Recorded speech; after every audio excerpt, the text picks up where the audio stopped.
Okay, so Adam, let's rewind the clock a couple years. What were some of the series of moments that led to your trigger moment to get started on your journey? I had been working out for many, many years, going to my big box gym, was kind of figuring out, getting trainers, figuring out what I wanted to do. I even hired a nutritionist at my gym called Temple in here in New York, and they gave me some supplements to take, some dietary restrictions, just some ideas of how to get my diet in order, but nothing was really working. I just kept on trying different types of activities and different types of plans to buy the right groceries, get the right food in my system, but nothing was working. And what made you think I need to do something different? What was your trigger moment, so to speak? I had, as far as RNT or just in general. Well, ultimately, it's linked to RNT, right? Yeah. So a trigger moment was basically, I had basically accepted the fact that my love handles were never going to go away. I just was like, okay, I'm building muscle in the gym. This is my body. This is what's going to happen. But my actual trigger moment happened during COVID when I actually gained 20 pounds when all the gyms closed.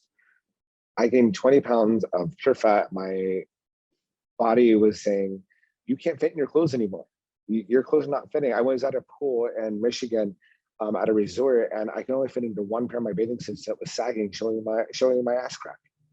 I don't know if I can say that, but I was You like, can say that that. was my actual final trigger moment where I was like, I can either buy an entire new wardrobe of clothes and keep this going, or I can actually do something with my body and do something different and make something happen. That was August of 2020. I had already signed up for RNT by this point, 6 months earlier, not knowing what it entailed, not knowing what it was going to be. But as soon as I got back from Michigan, I went ahead and signed up for an in-person trainer because I didn't know when RNT was still a month later, and started working with him. When RNT started, that's when it poured and everything kind of fell into place. Yeah. So what made you think, all right, I'm going to try something like RNT versus, you'd tried everything, right? You've been around the houses. What was different that you thought, okay, I need to do something completely different to what I've tried before? In my own past, I've noticed that a lot of trainers don't have a lot of nutrition. A lot of trainers don't have the ability to give you an actual structure on what to eat, how much, and when. That's what was missing from my puzzle. That is one thing. I had one trainer give me macros and say, okay, here's what you need to eat per day, go. Okay, like, I don't have the time to the amount of information out there is overwhelming. What you're supposed to eat, the different directions you have that you can Google anything and everything you want, but it's overwhelming the amount of information out there. When someone gives you the information you need to help you get and reach your goals, that's what was missing from my puzzle. I didn't have that. And that's what RNT gave me the most, is the ability to take the guesswork out, to tell me when, why, how much to eat, what to eat. That was the big missing piece for Mm. In the past, what sort of things have you tried that and maybe not worked well for you, or you tried, they worked, and then you kind of fell back to where you were before? One of the big things I tried many, many years ago, and it did work at a particular level, was something called isogenics. Isogenics is it's like you have 2 shakes per day in one meal or something like that. It was an entire like MLM type program where you're kind of sucked into a brand that you buy all of their components, whether it's powders, whether it's supplements, whether it's, you name it. It did work. I did lose weight, but it did not get the results I wanted.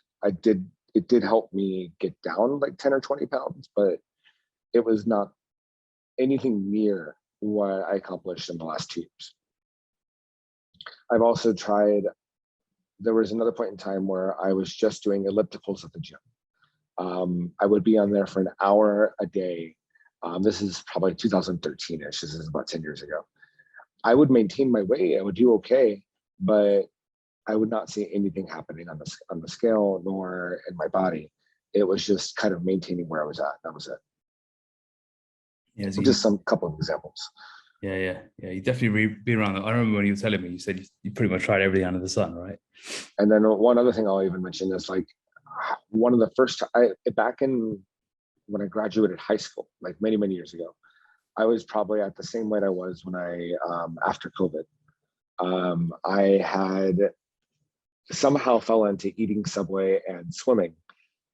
And so that gave me a really skinny body. But again, there's nothing more significant than a lifestyle change. We actually learn what you can do for a long time rather than a quick fix. When you have something that you can change into something that makes it your entire lifespan versus just, oh, I happen to be swimming and eating Subway. I happen to be doing isogenics for a couple months. These are, as we chatted about earlier, phases and fads that if you don't have the tools to keep it going, then what's the point? Yeah.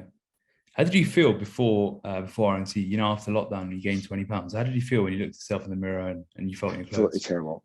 It wasn't even so much the mirror because I didn't really see it as much as I did it feeling it in my body and realizing my clothes no longer fit. That was the worst feeling. It was pretty bad. And realizing you're at a pool, you're going to a beach, you're out there, and your clothes just don't even fit around your body. That's just shitty. That's a shitty feeling. Yeah. And then how did it feel when you started the process? What was different this time for you mentally? Did you have a different mindset going into it? It was. Or were you still skeptical, thinking this is just another thing? It was a mix of both. It was a really hard adjustment at first, especially changing my diet completely. That first month that I told you about, where I started with the in-person trainer and also joined RNT a month later, the trainer is one of the ones that gave me the macros and said, go. I don't want to name names, but they've changed their program since, don't get me wrong. But at that time, it was, okay, so here are your macros that are best for your body and go. The adjustment that when I joined RNT, it was like, okay, so you're going to eat 30 grams of this, you're going to have 200 grams of white fish, you're going to have 150 grams of vegetables. And I got a kitchen scale. I learned how to recook again. That was my biggest adjustment. This is some things I was never comfortable with other than cooking eggs in the morning that I've never really done before. So it was learning how to cook was my biggest adjustment. Now, was I still skeptical? I was thinking it would be similar results to what I've seen before, maybe losing 20 pounds, maybe I did not expect the results that I've seen now at all. It was, as I started seeing the pounds come off, it took about 3-4 months before I started seeing any results at all. By January, I had started in August, September. By January, I was already looking better. And I was like, what's going on? I looked the best I've ever looked. And this is only 4 months in. What's going on here? The following summer, I was already getting jacked, and the results are impressive, even only 9 months in. And it just kept going, and it kept going, and it kept going. And I'm like, what is going on here? It's the results speak for themselves for me. And the way I like to see it, and I did the same thing with my in-person, if the results are there, if it ain't broke, don't fix it. Yeah. So I kept it going, and I kept it going, and yeah. Yeah, amazing. So talk about the start of the process. And you said that the first month had its challenges with cooking. Dive into it a little bit more. What were some of the challenges you faced early on in the process? Because those first 1 to 3 months can make or break a transformation journey. If you don't get that momentum in early, you can sort of just think, going to sack it in. How did you find the initial couple of months? What were the biggest challenges, and how did you overcome them? It was frustrating. It was a lot of trial and error. What do I like? What do I not like? How can I, if the prescription that was provided to me was white fish, what kind of white fish can I use? What kind of white fish do I like? How can I prepare it? Started with like a little bit of olive oil, salt, and pepper, and go from there. And the adjustments to find each of those. What kind of vegetables can I make? Was it all leafy greens? Is it leafy greens and carrots? Is it each different aspect of what was provided? I needed to figure out what it was for me that I could actually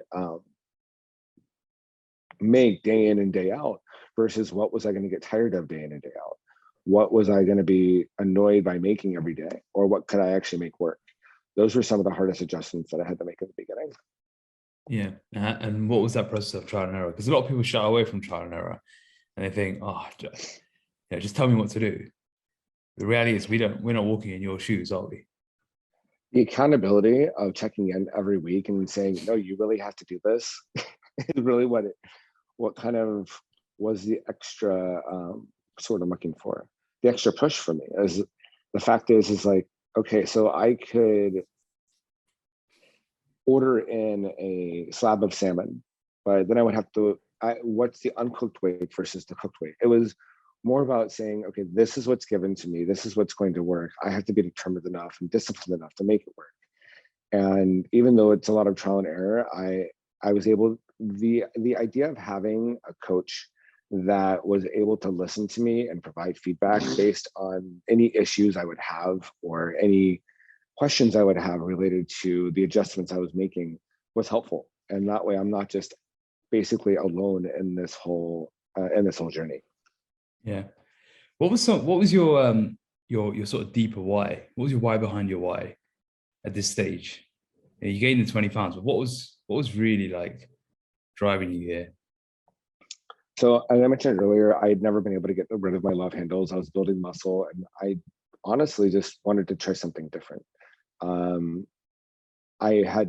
hadn't really tried really focusing on my diet, even though I'd heard of it, but that was, as they always say, what is it? A six-pack is made in the kitchen, something like that. What's the old storyline? But whatever it may be, I had never really been able to accomplish anything with my body. And this allowed me the opportunity to. Again, the impetus, the trigger moment was not fitting into my clothes anymore, but all things considered, we all go to the gym for a reason. Why do we go to the gym every day? To look our best, to feel our best, to feel healthy, there's all these different reasons that people and myself go to the gym. For me, it was not only to look better naked, as we say, but also just to feel and look healthy. That was super important to me. As we get older, our health deteriorates. How can we be the healthiest that we can be as long as we can be? Especially as I'm turning 40, getting into my 40s, I still want to remain healthy for as long as I can.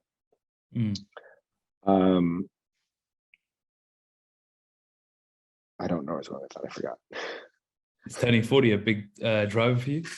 Not at all. It's just wanting to remain healthy and knowing the fact that as I turn 40, I just want to keep on remaining healthy. Yeah, absolutely.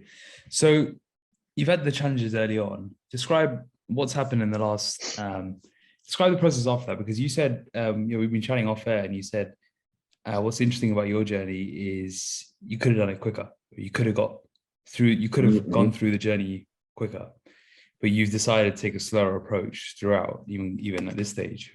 Talk us through that. Talk us through what you meant by that, and maybe to the listeners, why it's been beneficial for you to go a little slower.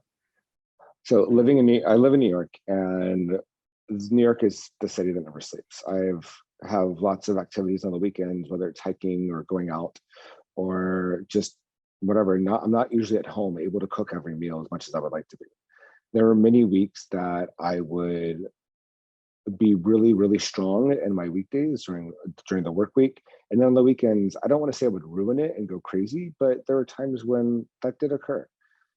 The ability to continuing to track down, even when I was able to go out, let's just say I would take a couple of weeks and really focus and then trend downward. It allowed me to keep my lifestyle while still proactively working on my transformation, if you will. I was able to continue to enjoy life without making RNT and the journey the only thing I focus on for 3-4 months. It could absolutely have been my only focus for 4 or 5 months of time. And I may have been able to get to my checkpoint a lot more quickly than I did, which took some time based on the activities that I did. That was my choice. And one of the benefits of that is I allowed myself to adapt slowly and make it become routine rather than a fad or a phase, because of the fact that I allowed myself to adjust into my mentality and into my lifestyle versus just making it a short, quick fix. How did you balance like momentum and results with that? Yep. Because there's obviously a mentality around, my results are quite slow at the moment. Maybe a couple more weeks of slow results is not going to hurt me. How do you balance momentum with the slow approach? I feel like it's absolutely a marathon, not a sprint. It's all more about keeping that discipline going for a long time, but still allowing yourself to have fun a little bit. Because here's the thing. In the same way that if you restrict yourself entirely from any kind of craving whatsoever, you're going to go binge after it's over. If you allow yourself to take it in a little bit more smaller focuses and maybe a little bit more smaller amounts of time, you're not going to have that big binge at the end of cravings. At least that's in my opinion with my body and the way that I worked. That way I could have a day off and then keep focusing and keep tracking down. And when I say a day off, that doesn't mean a cheat meal, that doesn't mean a cheat day, that doesn't mean anything. It just means allowing yourself a little more leniency than you normally would and trying to really focus hard. Because by no means do I mean going off and having hot dogs and hamburgers and cheeseburgers is going to hinder me a lot more than just allowing myself to have a little more calories in the day or having a night out, still making good choices. So that's a bit different. So one thing people always say is, I don't want to give up my life. What sort of advice would you give from a mentality perspective and even just sort of practical solutions to keep life going whilst also transforming your body and life as well? But why don't you give some like practical application to it? So let's say you're going on a weekend away. What do you do differently? Or you're out a night out in New York. What are you doing differently that you were doing differently from before? So before you may have gone there, had the pizza, had the 10 pints, as just a random example. What are you doing differently? Like these sorts of practical strategies. That's actually kind of funny. It's things. A lot of the things I did there weren't even intentional. They were kind of just like because I had the idea of the transformation in the back of my mind. Instead of snacking on pizza when I got home from the club, I'd snack on carrots and yogurt. It's like I didn't even do it intentionally. That's actually what I wanted when I got home from the club. I would actually just snack on carrots and yogurt. So some of the time, it first started with the fact that I knew that I had this in my prescription for the day, so to speak, whether it be almonds, yogurt, blueberries, any of the things that's already in the plan. And a lot of times I'd either save them for after the club or I would literally just have them after. And just because, and kind of think about what I would need for the day and what would be good for me and what wouldn't be as good for me. And I just ended up enjoying that. I don't even know how. And that wasn't immediate by any means. That was something that kind of came over time because there's some kind of sweetness to some of the foods that we have that we don't even realize until that's just what we have. And that sounds a little crazy, I know, but yeah. That is the truth behind it. I don't actually crave pizza. It's a rarity that I actually, and another thing that I always think about, and this is more of a personal part of the journey, if I want to have chocolate, if I want to have a cake, if I want to have a hot dog even, who cares? The calories have to be worth it.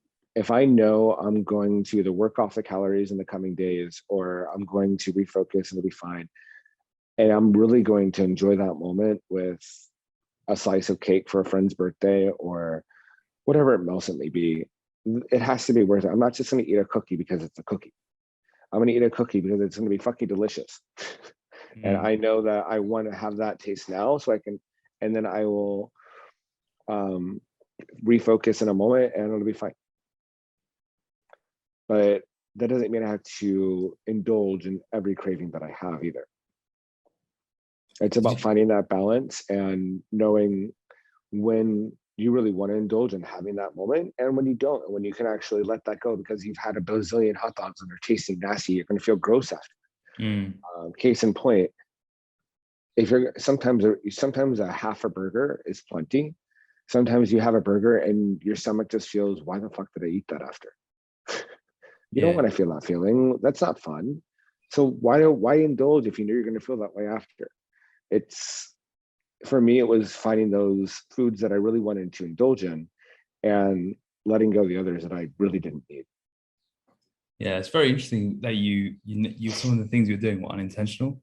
And that kind of comes down to having a really strong rooted why and having a vision for where you want to be as well. And what Absolutely. was interesting, I think on the journey, I was saying I think we had a few exchanges maybe about a year ago. I was saying, so you're going to push down to this way, you're going to push down to this way. And you were very particular with where you wanted to get to.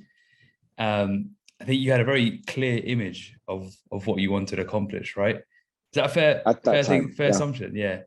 Yeah. Because even if you look at your photo shoot pictures, I think we were saying, oh, why don't you try and like push to this point? I think you were very like, I want to look like this. And I thought that was very cool because you had a very clear idea of what you want to look like. And I'm assuming that was always in the back of your mind and it's continued to stay in the back of your mind throughout this journey. I'd say so. Back when we first had our couple exchanges, I was provided a checkpoint by my coach that it seemed extravagant. I was like, at that weight, which happened to be about 176 pounds or 80 kilograms, I was like, that sounds super low. Oh my God, I can't believe I'm going to get there. When I first started, I was at 96, 97 kilograms and roughly about 217, 218 pounds. That's a lot of weight. I didn't know what it was going to be like. I thought I would look unhealthy. I was like, let's just see where we are when we get there. I don't want to push too much more than that. Just seems really low. When I got there, I was like, okay, this isn't so bad. And at my checkpoint, which was again at 80 kilograms, my coach was like, okay, let's push to 75 kilograms. I was like, what? So I was able to get down to maybe 78, 77 kilograms before my body went, no more. I was at my leanest. That's where a lot of those photo shoot pictures came into play. And after that photo shoot, I did in fact binge. Now, mind you, it was only about a week. I went out for vacation. It was fun.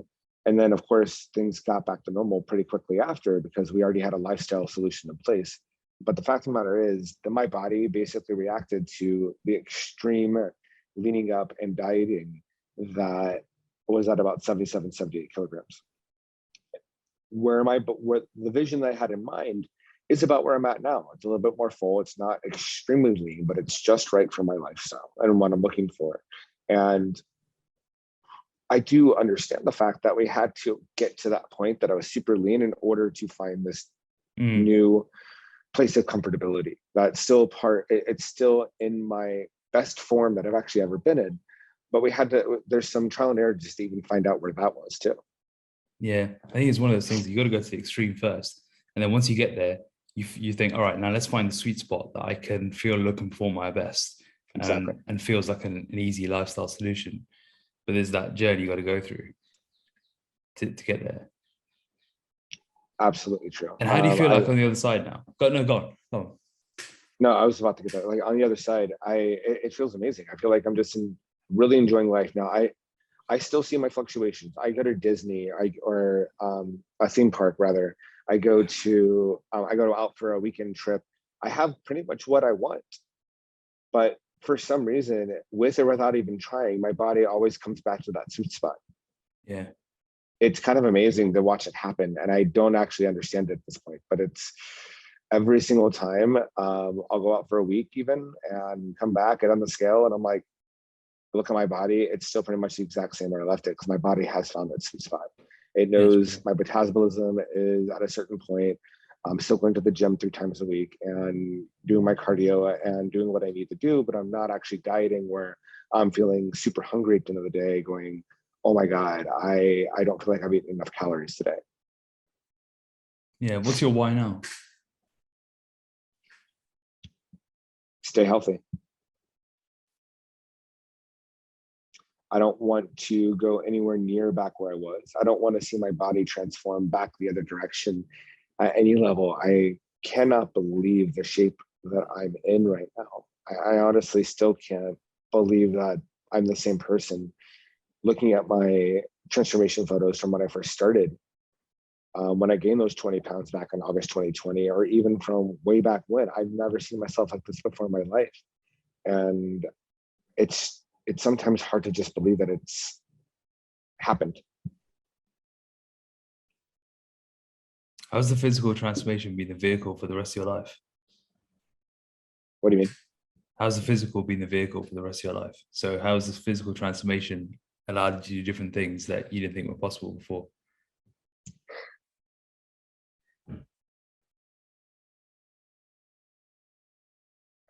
That's a loaded question that I don't even know how to answer.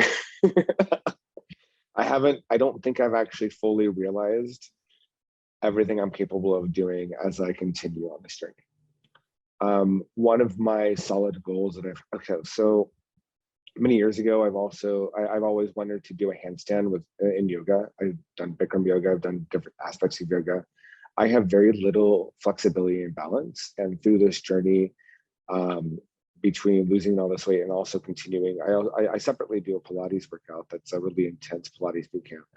And one of my biggest goals, even yet still, and as I continue to improve on this, is stability, flexibility, and balance. I feel like I now have the opportunity to make that happen.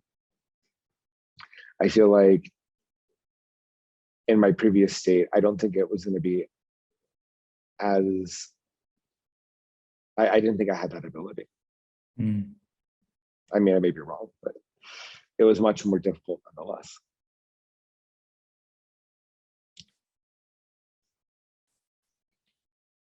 And mentally? Oh, that's a different story. Mentally is oh my God. I didn't even go there, so good question. I've grown mentally so much in the last year. It's a lot of more determination. The fact that you can basically accomplish things that you never thought you could accomplish is tenfold. That goes across the board. It's the I hate to say this because I don't want to sound vain, but the amount of attention I get based going out has increased also tenfold. And of course, that increases confidence. That increases a lot of different aspects of your life. And I hate to say it, but it does open doors that you never thought you could have before. And what about mentally? So with the transformation, it really gave me a lot of confidence as my body continued to just transform in ways that I never thought imagined. And with that confidence, you kind of, here's the thing. One of the things you learn, doesn't really matter what kind of body you have, but at the same time, it does give you confidence when you look better. Let's just be honest about that. And with that, you become more confident in yourself, you become more secure in yourself. And with that, you attract more like-minded people around you. So that was really helpful for me to learn just as this transformation happened, and the people kind of reacted to it around me. Like, yes, the body was there, but yes, it also gave me more confidence and made me more secure in myself. Yeah. When was your did you have like a Eureka moment or like an aha where you're like, something's changing here. I'm acting differently, or things are happening that didn't used to happen? I'd say probably last summer was when I first started noticing that there was definitely a change happening in the air, so to speak. Last summer, I was in a vacation spot in an area called Fire Island, which is a very typical spot for gays and straights alike, in different communities across, basically beach town communities. And just being there and being comfortable in my own skin was just a huge bonus to see how people reacted to that around me, and it was great. Yeah. How much has your body and health and fitness been something you've wanted to have in terms of your lifespan? Like, has it been something as a teenager, in high school? Has it been the focus since then, or what was it like in the early Adam Schweig days? Schweig, sorry. Yeah. So back in high school, it wasn't really a goal of mine at all. I didn't really understand it. I remember going to the gym for the very first time in like the 9th grade.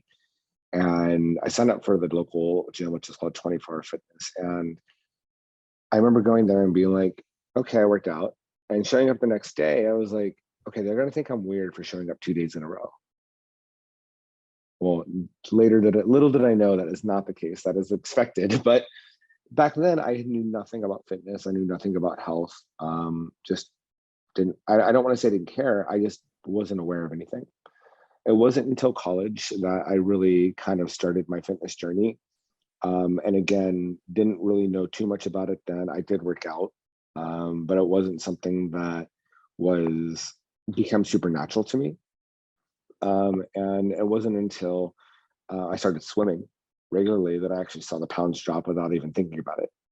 So even though I lost weight way back when and in college, it was the reason why it never stuck around is because I didn't understand it. It just kind of happened.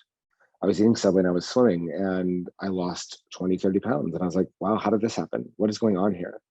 So over the next 10 years, it slowly graduated, crept back on, crept up, and the weight slowly came back on.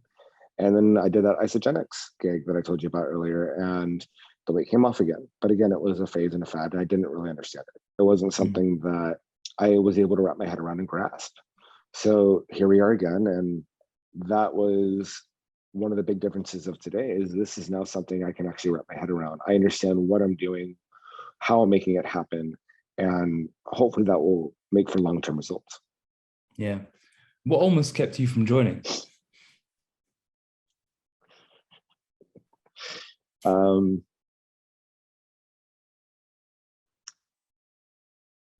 There were two things at the time back when I joined RNT that kept me from joining. One was, of course, cost and my budget.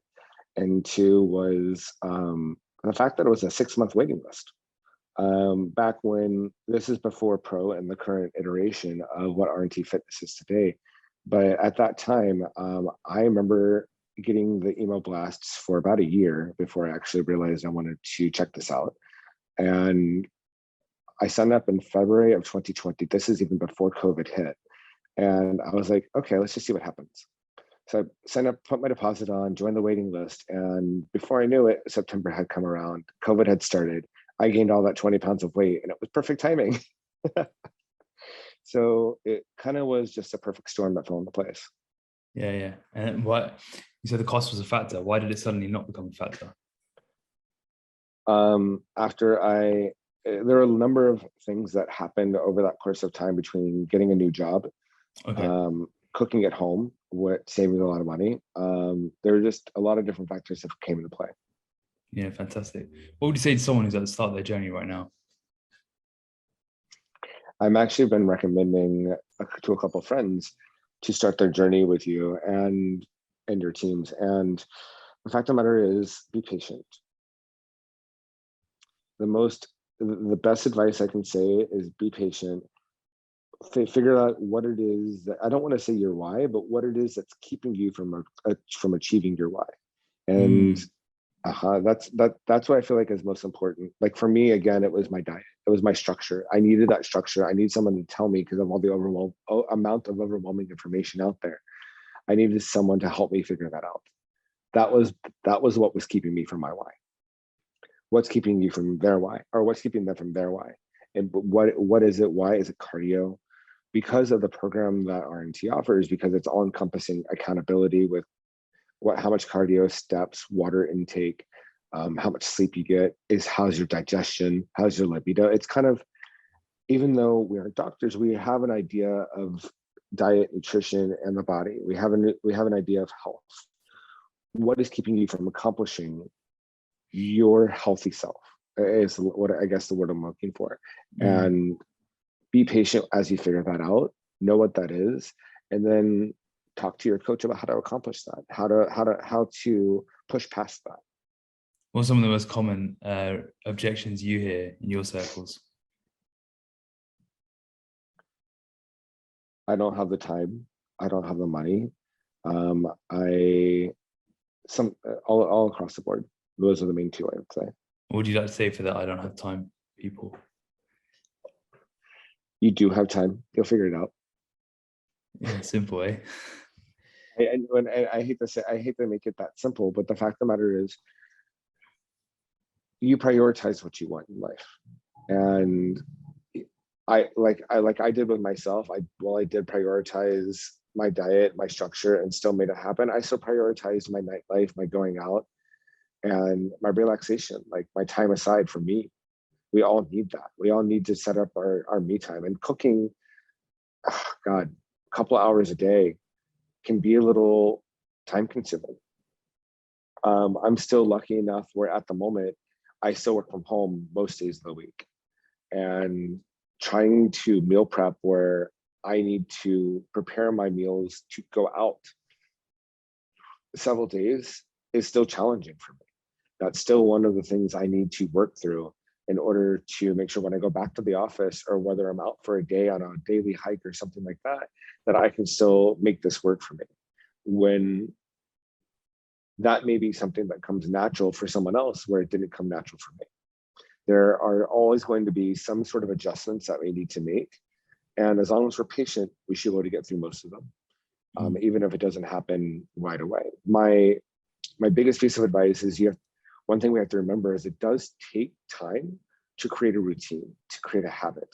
Sometimes I believe there's an old mantra. It's like the 21, I forget what it is, but basically, if you can do something for 3 weeks, it starts creating a routine. And if you keep working on that just a little bit longer, it creates a habit. And before you know it, it's a lifestyle. Love it. What's next for you? The next 12 months, where are you focusing on?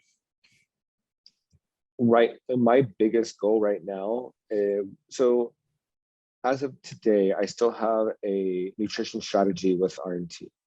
I still have the want to go out, hang out with my friends, go out.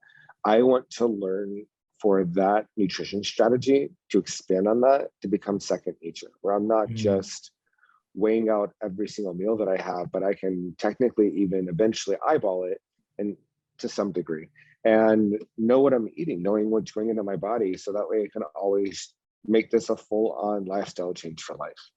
That way I don't have to think about it when I want to refocus on my nutrition strategy. That's my biggest goal right now. Yeah, it's big. That's like the path to the reward phase, Exactly. making it intuitive. Exactly. Perfect. A lot of it is intuitive now. Like, so one of the big pushes for me is, and I know it will be for almost everybody, is how do I keep my plan going when I want to go out to eat?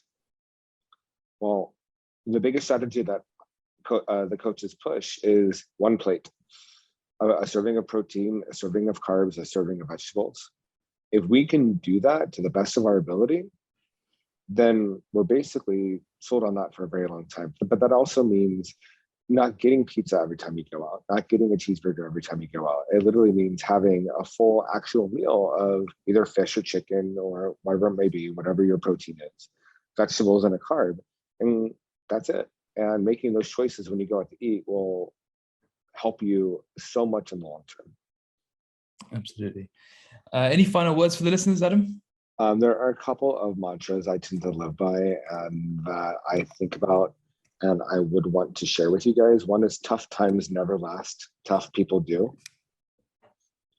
And essentially what that means is in a certain moment, whether you're starving and you're hungry or you're pushing yourself past, slightly past your limits in your cardio and your training, everything's going to be temporary. These feelings will pass and you're going to be fine in just a moment. Also, another mantra is you miss 100% of the shots you don't take. If you don't try, you're never going to know what's going to happen. Those are my two big mantras that I tend to live by. Love it. And when have you found, what have been some of your toughest periods on this journey so far that you've had to pull that mantra out of the bag for? Oh my God. One of the things I tend to do, since I show up every day. I don't think I've missed a training session in the last 2 years just because I didn't feel like going, because I'm tired. No matter how tired or if I just partied the night before, I will adjust my schedule to make sure I can still make it and show up. Even if I don't have the best workout I could, I still make it happen the best I can. Nice. I like it. Ruthless consistency is the aim of the game. Exactly. Consistency is key. Brilliant. Well, I look forward to seeing you continue to build this lifestyle solution and walk into the reward phase in the next year. So it's been a pleasure to share the journey, Adam, and I'm looking forward to seeing your results continue to improve. Sounds great. Thanks, Akash. Thanks for coming on and sharing your story.